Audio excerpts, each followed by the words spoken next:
মা শীতলা হিন্দু ধর্মের এক অন্যতম বিশেষ দেবী। দেবীকে নিয়ে অসংখ্য লোককাহিনী প্রচলিত রয়েছে।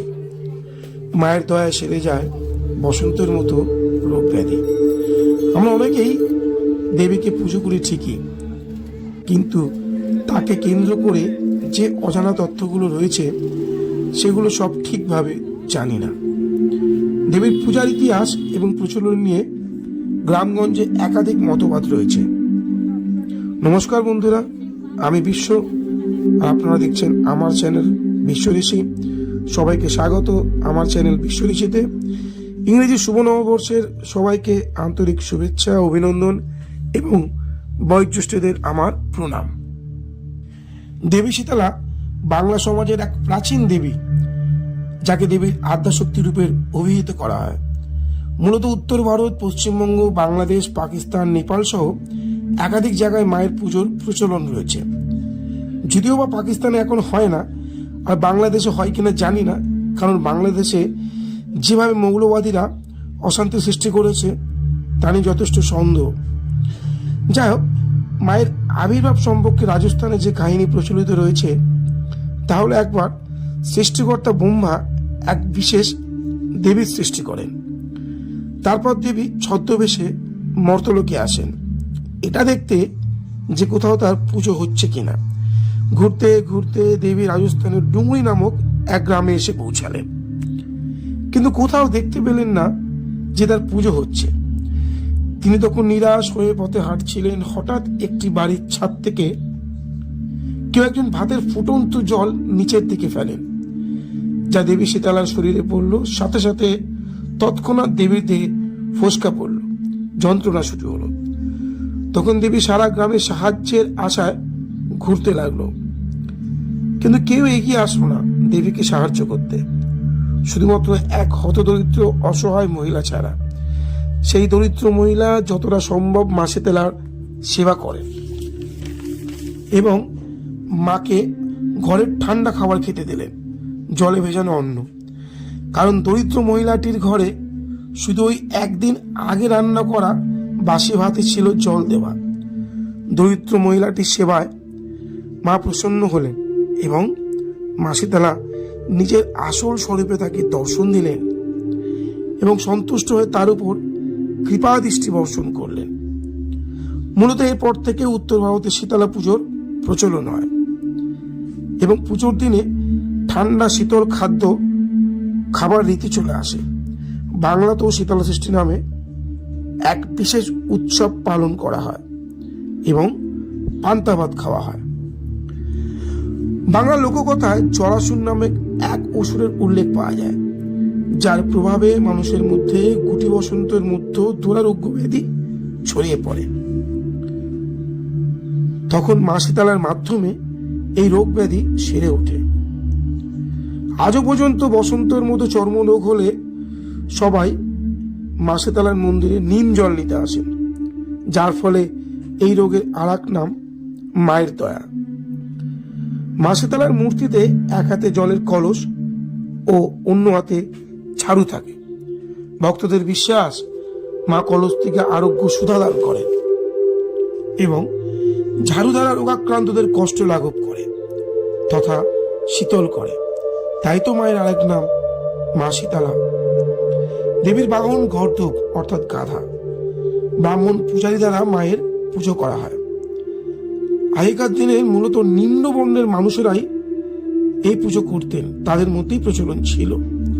তবে দিন বদলের সাথে সাথে সবাই এই পুজোতে মেতে ওঠে মায়ের আরাধনায় এবং যুগ আর যুগের সাথে সাথে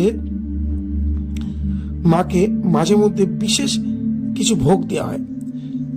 যেমন আমরা মাঝে মধ্যে রোববার বা কোনো এক মাসের বিশেষ দিনে ভালো মন্দ খাই, রোজকার খাওয়া দাওয়া, দৈনন্দিন খাওয়া দাওয়া ছাড়াও।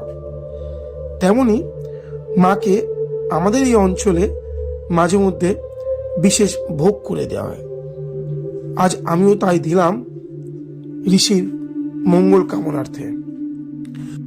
ভোগের মধ্যে যেসব রান্না হয়েছিল তা হলো বাঁশকাঠি চালের ভাত, সোনামুগের ডাল, 9 রকম সবজি ভাজা, মাছের মাথা তেল পটকা দিয়ে পুঁই শাক, আলু, ফুলকপি, কড়াইশুঁটি দিয়ে কাতলা রসা, আমের চাটনি, পাঁপড়, মিষ্টি দই, পান, সাথে দেওয়া হয়েছিল হুইস্কি, সঙ্গে ছিল হাঁসের ডিম সিদ্ধ, বাদাম, ছোলা, চিড়ে ভাজা, পেঁয়াজ দিয়ে মাখানো। এসব দিয়ে মায়ের চাকনা। এমনটা নয় যে আমি খুব ঠাকুর ভক্ত, না, তেমনটা ঠিক নয়। ব্যাপারটা হলো মাঝে মধ্যে আমি ভোগ দেওয়ার নাম করে একটু অজুহাত খুঁজি ঋষির বয়সী কিছু ক্ষুদে বাচ্চাদের খাওয়ানো, যারা নাকি ঋষির মতো ভালো মন্দ খেতে পায় না, সপ্তাহে কেন মাসেও পায় না তারা। তাই এই অজুহাতে আমি ওইসব ক্ষুদে বাচ্চাদের একটু খাওয়াই। সত্যি কথা বলতে আগামী দিনে এটা একটু বড় করে করার ইচ্ছা। যেসব ঋষির বয়সী ক্ষুদে বাচ্চারা ঠিক মতন খেতে পায় না, তাদেরকে আমার খুব ইচ্ছা প্রত্যেক সপ্তাহে খাওয়া হয়, প্রত্যেক সপ্তাহে তাদেরকে ভালো মন্দ মুখে তুলে দিই। কিন্তু তেমন আমার আয় নেই। আমি রাস্তায় ঘুরে ঘুরে আলু ভাজা বিক্রি করি, সামান্য আয়। তাই আপনারা যদি আমার পাশে থাকেন, আমি ঠিক শুরু করে দিতে পারবো খুব তাড়াতাড়ি, যাতে প্রত্যেক সপ্তাহে ওই ঋষির বয়সী ক্ষুদে বাচ্চাদের মুখে ভালো মন্দ খাবার তুলে দিতে। যদিও বা আমি প্রতি মাসে এরকম করি, কিন্তু তাও এখন সেই মাত্রায় পৌঁছায়নি। আমার যতটা আয়, সেই সামান্য আয় দিয়ে তার কিছু একটা অংশ আমি ওই বাচ্চাদের পিছনে খরচ করি ভালো মন্দ খাইয়ে। একদিন সেটাও দেখাবো আপনাদের। করা উচিত, সবার করা উচিত। ফুটের ওই বাচ্চাগুলো যখন বসে কাঁদে না খেতে পেয়ে, তা খিদার জ্বালা কি আমি জানি, কারণ আমি এইভাবেই বড় হয়ে উঠেছি। তাই বন্ধুরা, সবাই পাশে থাকবেন ক্ষুধার্তদের, ভালো থাকবেন, ভালোবাসবেন। খুব তাড়াতাড়ি আবার একটা নতুন ভিডিও নিয়ে আসছি। কাজের চাপে তেমন ভাবে আড্ডা মারা হচ্ছে না আপনাদের সাথে, কিন্তু আমার আসল বন্ধুরা তো আপনারাই। তাই খুব তাড়াতাড়ি আসছি, আগামীকালই আসছি। আগামীকাল রবিবার, তাই বিশেষ কিছু রান্নার ভিডিও নিয়ে, রান্না নিয়ে আমি আসছি। কারণ আপনারা জানেন আমি রান্না করতে খুব ভালোবাসি। তাই আগামীকাল আবার দেখা হচ্ছে। ততক্ষণ পর্যন্ত ভালো থাকবেন, ভালোবাসবেন। আপনাদের সবার মঙ্গল হোক। ঋষির বয়সী ক্ষুদেদের জন্য বলছি, তোদের সবার মঙ্গল হোক। সমস্ত মানুষের, জাতি, ধর্ম, বর্ণ নির্বিশেষে সমস্ত মানুষের মঙ্গল হোক। সমস্ত মানুষের দিন ভালো কাটুক, সুস্থ থাকুক, এই শুভকামনা জানিয়ে মায়ের আশীর্বাদ নিয়ে, আপনারাও মায়ের আশীর্বাদ নিন।